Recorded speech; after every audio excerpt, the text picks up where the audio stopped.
Hello and welcome to your call here on FECTV.com with myself, Noel Byrne. Joining me this evening is Mr. Alan Noonan. Tonight we are discussing youth immigration with so many young people moving away these days, apparently around 100 graduates a day. We're wondering, is it all cracked, all it's meant to be cracked up? That's that sentence meant to sound like? All it's cracked up to be. All it's cracked up to be. Great start to the show. We are joined on the line by UL nursing graduate Laura Roach, who recently returned from a year abroad. She was in Australia for the year. So first of all, Laura, thanks a million for joining us this evening. I suppose the first question, Laura, that a lot of people will be wondering is, why did you leave Ireland and why did you choose Australia in particular?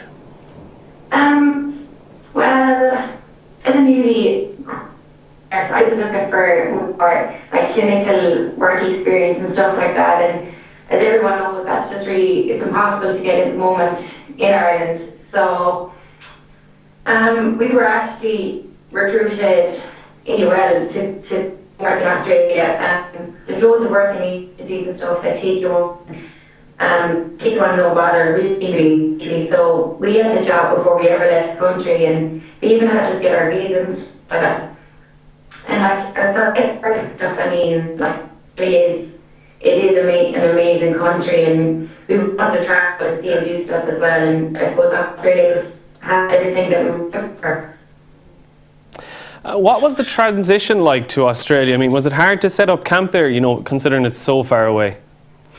Well, I suppose it was at the start. You know, like you say, it is so far away, and you know, we didn't know where we were. We didn't know where we were around. We didn't know anybody, and working in different environments and different things are done for me. So you just take your time, and eventually we were settled in, and there's a really, really good Irish support there. You know, there's so many tons of people out there, and everyone is kind of and everyone kind of looks out for each other and helps each other and stuff like that. So it was really, really okay, you know.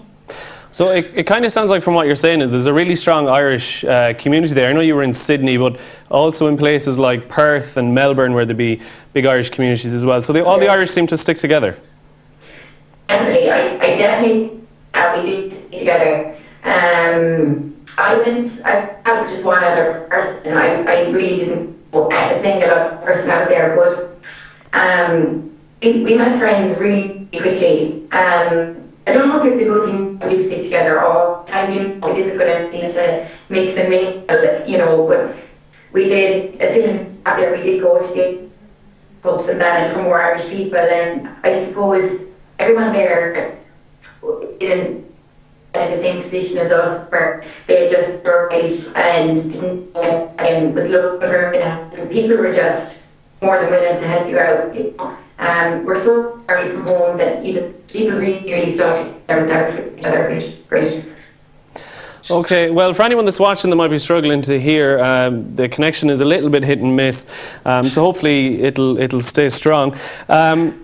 Was it hard to find work in Australia? I mean, we always hear that there are loads of jobs out there, and you always hear various hotel groups and hospitals looking for work. Did you find it difficult? No, definitely not. I had a job in Australia before I even left. I got with 2 different nursing agencies, and I lost the work to them. Even outside of the agencies, the hospitals I worked for were more than willing to sponsor us, which was great if we did want to stay. Outside of nursing, there is, you know, we have a lot of friends in different trades and stuff, and they all found jobs handy enough. Once you're willing to do the work, you really, really will find work easily enough. I think it's kind of interesting that Laura was talking about the connections that exist for the Irish community, Irish possible immigrants who are heading over there, and in fact are kind of already set in their way. Now, part of that, I suppose, is organisations who are willing to hire Irish people over in Australia, but a part of it as well is that Irish communities over there have established links that Irish immigrants can kind of use, and I suppose traditionally this has always been a factor in the Irish immigrant community, you know, both the sort of idea that there is the community over there and the prospective emigrant over here, and that I suppose being Irish is one of the great aspects of being an emigrant. In fact, you know, being Irish is a passport all of its own, almost. I suppose, kind of taking up on that note to a point, Laura, did you ever find, or did you hear any stories, or you might have been, you know, you might have witnessed this yourself, did the Irish ever feel like they were taken advantage of by employers? I don't think so. I certainly never experienced it. I thought it was treated really fairly as cops. They were really open to Irish in there. No, I really experienced that. Okay. What's your perception, if you don't mind me asking, what's your sort of perception of this government initiative, The Gathering, over the past month? It's 2013 is, of course, the year of The Gathering. Do you have any idea, opinion of that? What were the views of other Irish people as well who were over there? Not too sure, really, to be honest. I don't know really what to make of it, you know. I really would say I don't know. The other thing I suppose that always hits the headlines in Ireland about the Irish abroad, and you always hear stories coming from Australia in particular, is the drinking culture of the Irish. Are they really over there kind of, you know, living up to the Irish stereotype that we're all alcoholics? No, I definitely don't think so. Okay, I have heard stories and read negative things, especially kind of coming from her, and I do think that's really shame to hear, because I really don't think that's how it is. I mean, I definitely bring out a lot with social stuff, that you're with family and friends at home, and that was your meeting with your people, that was your starting place, that's where we met our friends and that over. I don't think there was anything negative in it. There was, I never experienced, we never had any problems, it was never getting authority of it. It was just go and enjoy yourself, go behave yourself, you know. And hearing this from her and stuff, or like, we were surprised anybody, because we definitely experienced anything. Okay, we're going to leave it there, Laura. Thanks for joining us this evening. The weather may have interrupted our technology problems a little bit, but thanks a million for joining us, and we may return to this topic soon. Thank you very much. Thank you. Okay, Alan, well, we got through various topics there. Laura was kind of saying she never really witnessed the drink culture that we always hear about. Do you think it's a case of media in Australia, but also media here in Ireland, are blowing it out of proportion like they always seem to do? You're absolutely on the ball there. I was just about to say that it wasn't just the Australian media who might be picking up on specific points. It's as likely the Irish media as well, sort of blowing these out of proportion. I honestly think that there's probably a certain element, all right, where I think there's the aspect, firstly, where you've got the Irish people and their approach to drink, and secondly, the stereotype of the Irish with their approach to drink. And I think that possibly the media, when they spot a story like that, latch onto it. And actually, we've seen something very similar with that, with the response to the Danny Healy-Rae scandal, the way that international media outlets have just latched onto it and have run with this story to their absolute delight. I think it's one of those things because, you know, as I was saying, the stereotype for Ireland is so much, you know, oh, we're a nation of alcoholics, that any time there might be one incident of this type of thing in a city where, you know, a couple of Irish lads might get arrested after a drunk night out, that it just hits the headlines all over Australia, and then we all hear about it back here as well. Yeah, absolutely. I think what was interesting as well about what Laura said was she didn't know about the gathering. I actually think that's exactly accurate. It's really interesting that despite the government's huge advertising campaign, both here and abroad, that people really have no idea of what exactly is the goal of it and what exactly it is. It seems like it's kind of a case of, you know, how well are they advertising it outside of Ireland? Because we know how well they're advertising it here. We hear about it almost every day on the radio or the TV or on the internet. But like Laura said, you know, she didn't know about it. So is it a case of they're kind of advertising it in the wrong places? I think that there's a bit of mixed messaging as well. A lot of people have said to me that it's basically money making. You saw that with Gabriel Byrne's response as well. He used to be an ambassador over to some sort of cultural ambassador over to the United States, and he called the gathering a sham. Was it a scam or a scam? A sham. A sham.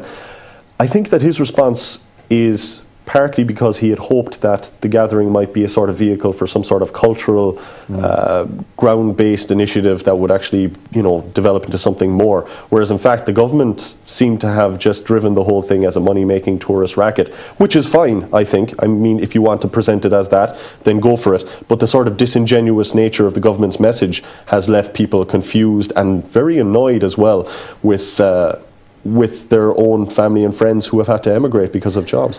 Yeah, I was trying to gather from what Laura was saying, you know, whether or not it's a case of Irish people are choosing to just go to Australia because that's what all their friends are doing, or they're actually going out of necessity, we'll say, because they can't get jobs here, especially graduates. But from what Laura said, it kind of sounded like in college in UL, they kind of encouraged people to go abroad and find work in places like Australia. Did you find that strange that with the academics are kind of pushing their graduates to leave?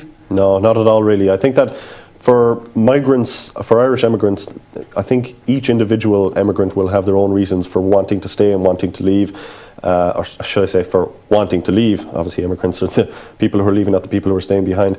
But I think that the causes of them leaving are different. So some people might need to leave, others might want to leave because of better job opportunities. And I think that what Michael Noonan said about some people going out for the adventure aspect of it is true, but the way that he generalised it is quite hurtful, because I know of communities in rural Ireland where people have had to leave. They have not had no option. They've been on the dole for the last year.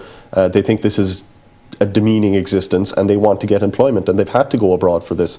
So the experiences of Irish migrants abroad, or Irish emigration, is varied. It's a wide spectrum, and I think to generalise about it and in one case is misleading. I think that Laura's case is very interesting, that she said that her advisors were advising her to head out. Yeah, I wasn't expecting her to say that. I wouldn't have thought academics would be pushing young Irish graduates away. I suppose with the way the country is at the moment, in terms of like we're still deep in a recession, you know, the USI saying that around 100 graduates a day are leaving the country. Do you think it's going to start to increase shortly or decrease? We would hope that it would decrease, but everybody has been saying for the last 2 years that the corner has been turned, that the economy is on the upturn. I remember listening to Brian Lenihan when he was at Béal na Bláth, speaking as one of the first foreign, or the Fianna Fáil ministers, speaking at a Fine Gael rally down there, and he said that we have turned the corner. You know, this has been going on for a long time. So eventually the economy will turn the corner.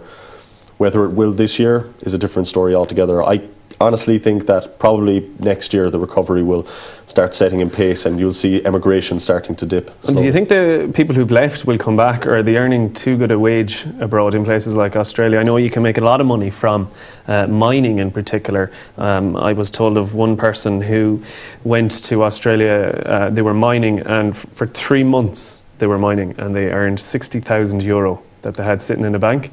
From what I can gather from a lot of Irish people who go abroad, they want to come back and, you know, set up home here. But of course, we also heard that in the 80s. So, you know, do you think history is going to repeat itself? Will they stay away? I don't know if it's the question of them staying away or a question of whether or not they people, when they emigrate, end up building lives for themselves in these countries that they've emigrated to. And so coming back isn't quite as easy as saying that, oh, you know, you're just coming back straight away, as if being over there has just simply been a holiday. It becomes a part of their lives, and the emigration becomes their life in a way. The question of dislocation and settling into the new community is a difficult one to say, because the experiences are so varied. So you've got, like you said, those miners who are making huge money, but whether or not they're living in an area that they could settle down in is a different story. It's a different story, yeah. They're not living in a community really as such. It seems to be more of a working area where you make your money, that's it. And then you move away. Exactly. So yeah, I guess we'll have to wait and see in terms of will our immigrants return or will they stay away. But that's it for tonight's edition of Your Call here on FECTV.com. Thanks a million for watching, and we'll talk to you again soon.